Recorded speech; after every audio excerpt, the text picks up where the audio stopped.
आपने आखिरी बार कागज पर कोई काम कब किया होगा? शायद आपको याद भी ना हो। इसकी वजह है बैंकिंग से लेकर कॉर्पोरेट तक सब कुछ डिजिटल हो गया है। लेकिन आज से 10 साल पहले भारतीय इतने डिजिटलाइज्ड नहीं थे। एक दशक पहले तक सिर्फ 13% भारतीय ऐसे थे जिनकी पहुंच इंटरनेट तक थी। हमारे पड़ोसी देश पाकिस्तान, जहां पर उस दौर में केवल 9% और बांग्लादेश में केवल 6% लोगों तक इंटरनेट की पहुंच थी। वहीं चाइना में 46% और अमेरिका में 71% और ब्रिटेन में 90% लोगों की पहुंच इंटरनेट तक थी। 2018 में पूरे देश में डिजिटल इंडिया की शुरुआत हुई, जिसका मकसद 2023 तक भारत के सभी गांवों और ग्राम पंचायतों को पूरी तरह से डिजिटलीकरण करना था। सारे सरकारी काम ऑनलाइन कर देना था और देश के प्रत्येक नागरिक को 100% डिजिटल तौर पर साक्षर करना था। डिजिटल इंडिया की ये मुहिम काफी हद तक कारगर भी हुई है, क्योंकि आज प्राइवेट से लेकर गवर्नमेंट तक सभी काम ऑनलाइन किए जरूर जा रहे हैं। लेकिन क्या सच में देश का हर नागरिक इस डिजिटल तौर तरीके को अपना चुका है? इसका जवाब एक सर्वे में जो मिला है वो हम आपको बताते हैं। मार्च 2023 में नेशनल सैंपल सर्वे रिपोर्ट में बुनियादी चीजों का डेटा पेश किया गया। पानी, स्वच्छ शौचालय, ईंधन, शिक्षा, बैंकिंग के अलावा लोगों से उनकी कंप्यूटर दक्षता के बारे में भी पूछा गया। कंप्यूटर दक्षता को लेकर कुछ अहम बातें सामने आई हैं। 75.4% भारतियों को कंप्यूटर फोल्डर बनाना नहीं आता। 76.7% भारतियों को एक डॉक्यूमेंट से जानकारी कॉपी पेस्ट करना नहीं आता। 84.4% भारतीयों को अटैचमेंट के साथ मेल करना नहीं आता। 87.5% भारतीयों को कंप्यूटर में नया सॉफ्टवेयर इंस्टॉल करना नहीं आता।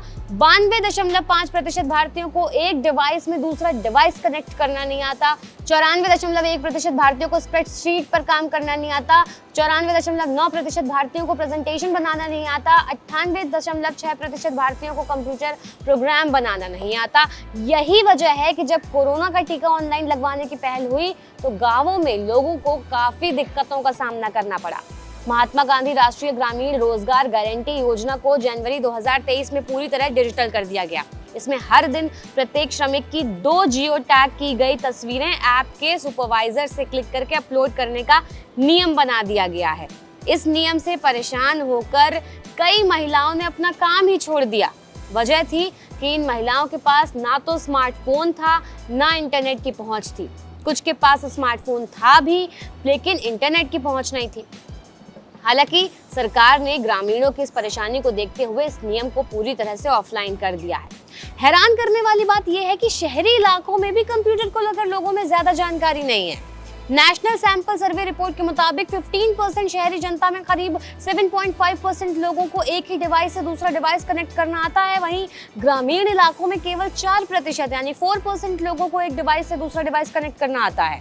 इसी रिपोर्ट में ये पता चलता है कि पुरुष महिलाओं के मुकाबले ज्यादा डिजिटली साक्षर हैं, यानी ज्यादा डिजिटली लिटरेट हैं। रिसर्च में 31% आदमियों ने बताया कि उन्हें कंप्यूटर के डॉक्यूमेंट में डेटा कॉपी पेस्ट करना आता है। वहीं केवल 18% वुमेन थी जिन्हें कंप्यूटर के एक डॉक्यूमेंट से डेटा कॉपी पेस्ट करने की जानकारी है। पूरे भारत में केवल 29% टीचर्स पढ़ाने के दौरान कंप्यूटर यूज करते हैं।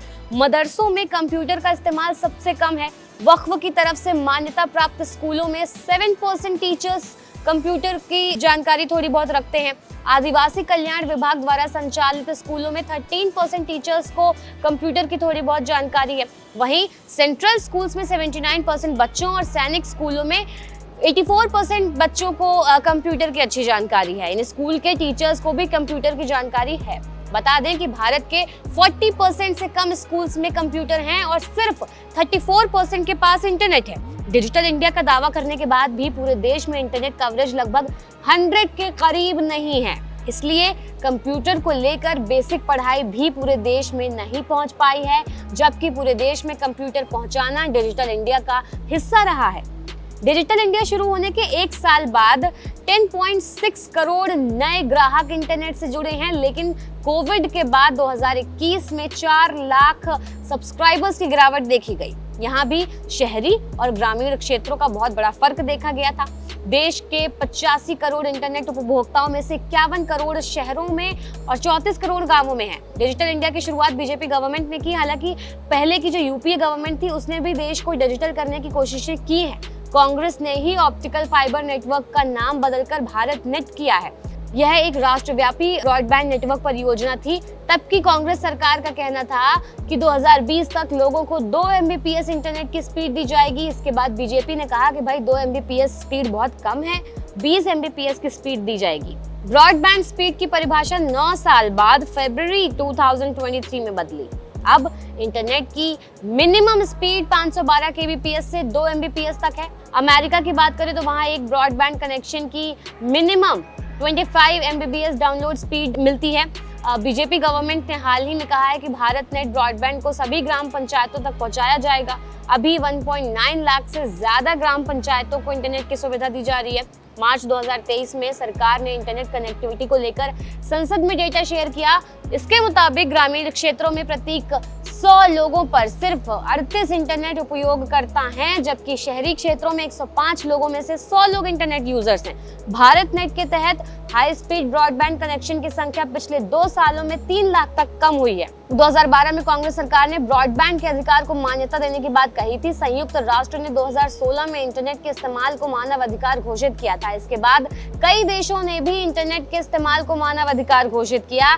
इसमें फ्रांस, फिनलैंड, एस्टोनिया, ग्रीस शामिल हैं। इंडिया में केरल के उच्च न्यायालय ने 2019 में कहा कि इंटरनेट तक पहुंच एक मौलिक अधिकार है जिसे छीना नहीं जा सकता है। भारत में इंटरनेट की स्पीड की अगर बात करें तो निश्चित तौर पर सुधार हुआ है। 2017 में औसत डाउनलोड की स्पीड 2 Mbps थी, जो अब 32 Mbps है, लेकिन फिर भी ये वैश्विक स्तर पर 77वें नंबर पर है। ब्रॉडबैंड रिसर्च साइट केबल के डेटा के आधार पर दुनिया भर में इंटरनेट की स्पीड बढ़ रही है। 2017 में भारत में वायरलाइन ब्रॉडबैंड ग्राहकों की संख्या में कमी आई थी। इसी साल भारत में 13 करोड़ से ज्यादा नए मोबाइल फोन उपयोगकर्ता जुड़े थे। 2017 के आखिर तक वायरलेस ब्रॉडबैंड यानी मोबाइल फोन से 53 करोड़ ग्राहक जुड़े। नेशनल सैंपल सर्वे की रिपोर्ट कहती है कि 70% से ज्यादा भारतीयों ने कहा है कि वो मोबाइल फोन का इस्तेमाल करते हैं। भारत में ब्रॉडबैंड की कीमतें औसतन 826 रुपए प्रति माह पर हैं। ये कीमत सुनने में सस्ती लग सकती है, लेकिन ज्यादातर भारतीय इसे महंगा मानते हैं। 2020 और 2023 के बीच मोबाइल डेटा की कीमतें 89% तक बढ़ी हैं। पिछले 8 सालों में मोबाइल डेटा की कीमतें सबसे महंगे स्तर पर हैं। ये खबर लिखी है हमारी साथी नाजिया ने। वीडियो अच्छा लगा हो तो लाइक और शेयर जरूर कीजिएगा। तमाम अपडेट्स के लिए चैनल को सब्सक्राइब करना बिल्कुल मत भूलिएगा और हाँ, अपना फीडबैक कमेंट्स में जरूर दीजिएगा।